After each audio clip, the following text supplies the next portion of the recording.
Un saludo muy especial, queridos amigos. Gracias una vez más por acompañarnos y seguirnos en este espacio tan bonito que, junto con el equipo de producción de Redes del Evangelio, un anuncio sin fin, hemos querido como iniciar y darle fuerza y vida en nuestra arquidiócesis de Medellín para tratar de acompañar la evangelización en nuestras parroquias con esto que hacemos con tanto amor a través de las redes sociales.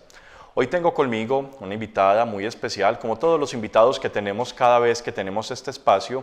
Hoy quiero presentarles a Diana Lucía Osorio, que generosamente ha querido compartir con nosotros este espacio. Diana, bienvenida. Muchas gracias por invitarme. Diana, qué bonito que estés aquí. Y antes de que entremos a dialogar del tema del que hoy vamos a hablar, cuéntale a las personas que nos acompañan a través de las redes en esta transmisión quién eres, a qué te dedicas, cómo es tu vinculación a tu parroquia en la vida pastoral. Cuéntanos un poco de ti. Yo soy pensionada, recién pensionada. Siempre había tenido mucha inquietud con Dios, de la relación con Dios. Entonces, y había pensado, cuando me pensione voy a estudiar teología, ya que no se prestaba para estudiarlo mientras trabajaba, porque siempre lo dan en horario diurno. Ya me pensioné, ya empecé a estudiar pues teología, muy contenta para disfrutar y profundizar la relación con Dios. Pertenezco a la iglesia de San Clemente de los Colores, no pertenezco a ningún grupo en especial, pero a través de la teología, como estudiante de teología, me he ido vinculando a grupos dentro de la universidad. Claro que sí.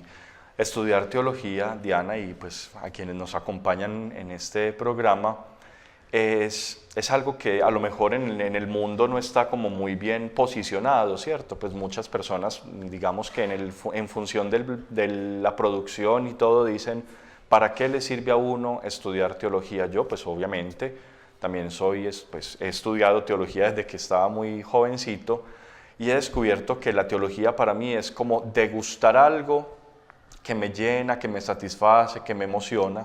Y puede que productivamente no ofrezca mucho, pero personal y espiritualmente sí, y me hace sentirme cerca de Dios. Es mi experiencia con respecto a lo que tú estás estudiando, pero para ti, ¿qué significa estudiar teología?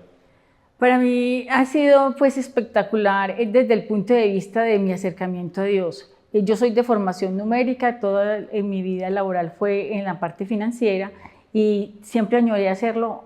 Y cuando cuento que estoy estudiando teología, la gente se queda como, ¿y por qué? Como si yo tuviera necesidad de sacarle más provecho económico a mi vida, ¿cierto? Pero ya estudiando es algo para mí, algo que me da felicidad.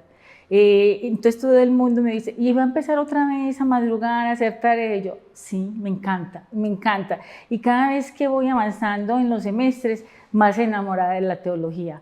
Y empieza uno a comprender que los sacerdotes, la gente cree que solamente es las oraciones que hacemos en la Eucaristía, y es mucho más lo que tienen que saber, y es mucho más lo que uno aprende a través de los estudios, que inclusive en la misma Eucaristía. En la Eucaristía estamos cerca de Dios, está el encuentro profundo con el Señor, pero las cosas que tenemos que aprender para llegar a ese encuentro lo estoy viendo en la universidad.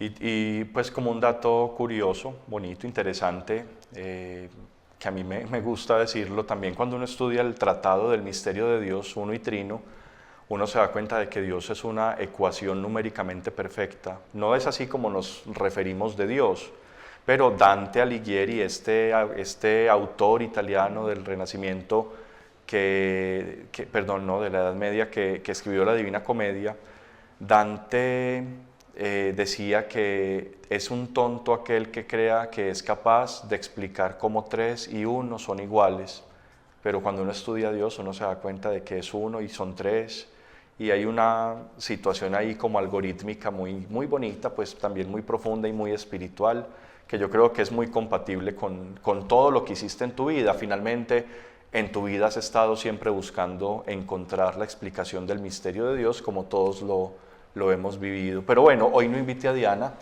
para hablar acerca de matemáticas, sino que a Diana la invitamos para hablar un poco acerca de la cercanía de la palabra de Dios con la vida de nosotros los cristianos. Como ya la escucharon, ella es una mujer apasionada y enamorada de Dios, por eso lo estudia. uno estudia lo que lo apasiona, pero para poder conocer a Dios necesariamente necesitamos pues recurrir a aquello que Él mismo nos ha contado de Él, que está en la Sagrada Escritura. Diana, mientras nos tomamos este cafecito que los chicos de Redes del Evangelio han preparado para nosotros con tanto gusto, con tanto amor, tome para que tenga aire para responder a esta pregunta que le voy a hacer. Diana, ¿por qué apasionarnos por la palabra del Señor? ¿Por qué buscar la Sagrada Escritura? Bueno, la pasión debe nacer en el corazón y lo que sintamos en el corazón es inexplicable. De hecho, uno confunde dónde está el alma, si en el cerebro o en el corazón. Entonces, como es algo inexplicable, uno no se va a poner y se va a toda la vida a gastarse en explicar lo que no tiene explicación. Es un misterio y ese misterio tampoco nos pone a dudar de lo que hacemos, sino antes nos hace estar más cerca con esas ganas, porque cuando buscamos a Dios y lo hacemos a través de la Sagrada Escritura, que es el punto de partida, vemos que nos llena el corazón, y que entre cada vez que buscamos, leemos, investigamos, queremos saber más. Y no es una sabiduría que tiene que ver, un conocimiento que tiene que ver con el mundo real, es un conocimiento que tiene que ver es con lo que estamos sintiendo. Entonces creo que a partir de las Sagradas Escrituras, uno no puede creer en Dios si no leemos las Sagradas Escrituras.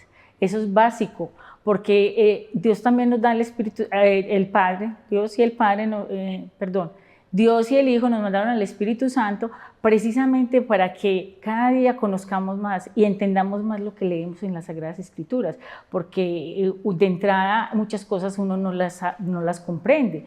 De hecho, lo que los padres hacen en la Eucaristía es llevarnos estas Sagradas Escrituras discernidas a un ambiente que nosotros conozcamos, a unas palabras que nos lleguen realmente. Entonces, cuando uno estudia, el Espíritu Santo lo motiva y le va dando ese discernimiento que requerimos para que cada día sea más y más. Incluso yo agregaría para lo que nos estás contando que no solamente es estudiarla, la Sagrada Escritura no es un libro de estudio como estos libros de civilización que nos ponían a leer en sociales o pues como estos libros académicos. La palabra tiene otro contenido para estudiarla, claro que sí, y conocerla, pero hay algo más y les quiero contar a todos ustedes como una anécdota de algo que he vivido tal vez en las últimas 3 semanas aquí en la parroquia. Hace unos días, en el primer puente que hubo en el mes de agosto, tuvimos un retiro espiritual con algunos grupos de la parroquia y nos pusimos a hacer la Lectio Divina. Ese día era el evangelio que narra el óbolo de la viuda, esta historia de una señora muy humilde, pobre, que mientras todos llegaban con grandes ofrendas para el templo, ella echó 2 moneditas muy pequeñitas y Jesús admiró ese gesto de la mujer.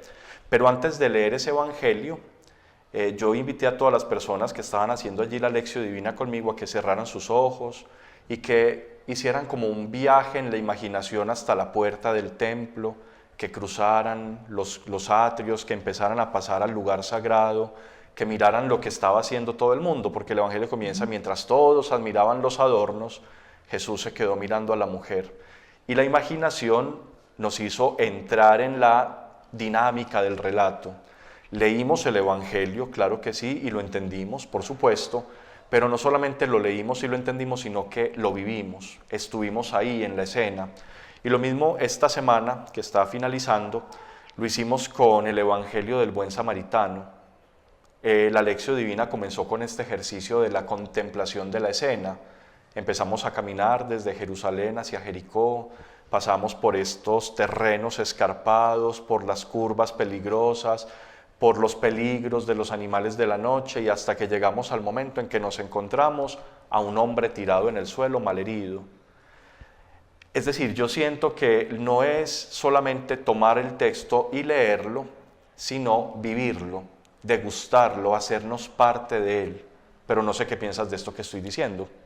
Sí, totalmente de acuerdo. Ese es el punto inicial pues, de la lección, que precisamente ubicarnos en el espacio y en el tiempo, porque los tiempos eran diferentes y alrededor de nosotros es diferente, pero si uno no se ubica en la escena, uno no podría sacarle la enseñanza que nos quiere mostrar en la Escritura.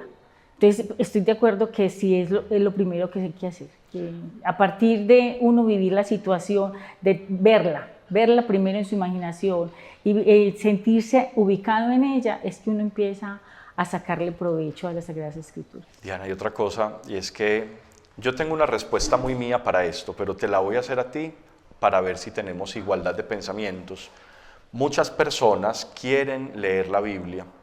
Yo creo que muchos, incluso ni siquiera por motivos de fe, muchos, por cultura general, por curiosidad, y está bien, de cualquier manera que la leamos siempre tendrá un mensaje para nosotros, aunque la idea es leerlo de manera espiritual. Sin embargo, muchas veces las personas que quieren acercarse a Dios por la palabra cogen el libro y abren y empiezan a leer textos donde dicen: y vosotros que sois fermento del linaje, de palabras que nosotros usualmente no utilizamos, o con nombres de los que siempre nos reímos porque nos parecen muy extraños, como Nabucodonosor, Azarías, Misdrach, y entonces la gente dice: uy, no, ¿qué es todo esto? Pum, cierran la Biblia y la guardan. ¿Cómo comenzar a leer la Biblia? ¿Cómo empezar para no desanimarnos a leer la Biblia? Pues eso era una de las inquietudes que yo tenía antes de empezar a estudiar teología, aunque haya pertenecido en otras épocas a grupos juveniles y vocacionales que le enseñan de alguna manera a cómo empezar a leer la Biblia. Yo creo que la Biblia, como usted mencionaba, no es un libro solo de estudio como de otra materia. Sin embargo, tenemos que ubicar en qué época fue escrita la Biblia o qué hechos son los que relatan. Entonces, relata la historia de Israel donde vivía. Cuando están en el Éxodo, ¿qué estaban pasando? El desierto, que para nosotros es difícil vivirlo porque aquí en Colombia pues solamente hay una zona pues de desierto, ¿cierto? O dos. Es ubicarnos en qué época, que fue en los primeros siglos, que desde ahí se comienza, desde que nació Jesús se comienza pues la era actual, ¿cierto? Entonces vivían en unas condiciones diferentes, era una condición más pastoril y toda esa cuestión, y menos agricultores, sino más pastoril y menos agricultores porque eran nómadas. Entonces uno debe guiarse, me parece que es importante guiarse por alguien que ya tenga conocimiento de la Biblia y le cuente a uno estos detalles. Por ejemplo, lo que mencionaba usted, padre, acerca de las guerras. Cuando leemos Macabeos, eso es pura guerra. Pero es que están contando la guerra cuando ellos se estaban buscando la tierra prometida y cómo se defendían cuando estaban repartiendo. Entonces si uno lee ese libro solo, no en el contexto, entonces uno no le ve sentido. Claro. Entonces lo más importante es tener el contexto del libro que está leyendo.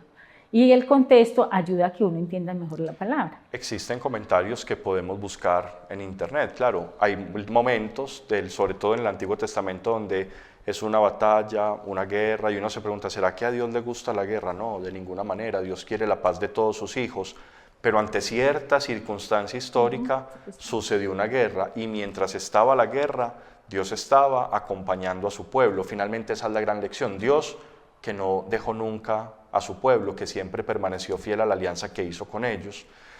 Ya se nos acabó el tiempo, Diana, porque ya ves que esto se va volando.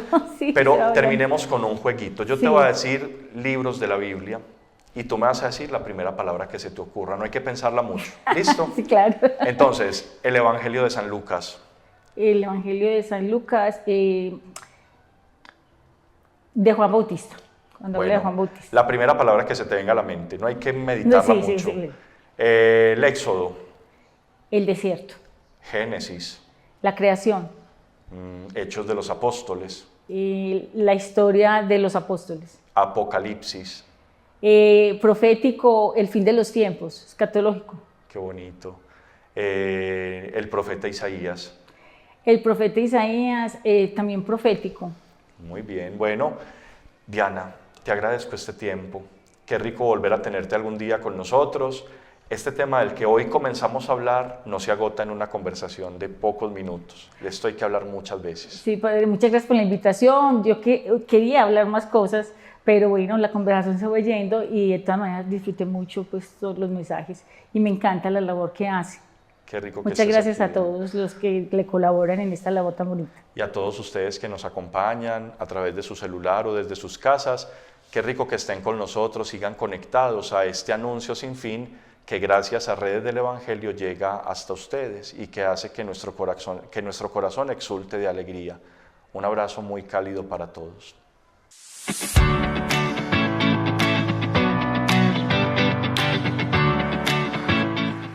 Bueno, y como yo sé que el tema de este encuentro de hoy, de este enlace de hoy, quedó iniciado y todos quedamos con ganas de saber más, los invito para que en la próxima emisión volvamos a escuchar nuestra conversación con Diana, que nos quiere hablar un poco acerca de todo lo que la Biblia significa para ella y para nosotros como lectores de la palabra del Señor. Así que los espero en la próxima emisión.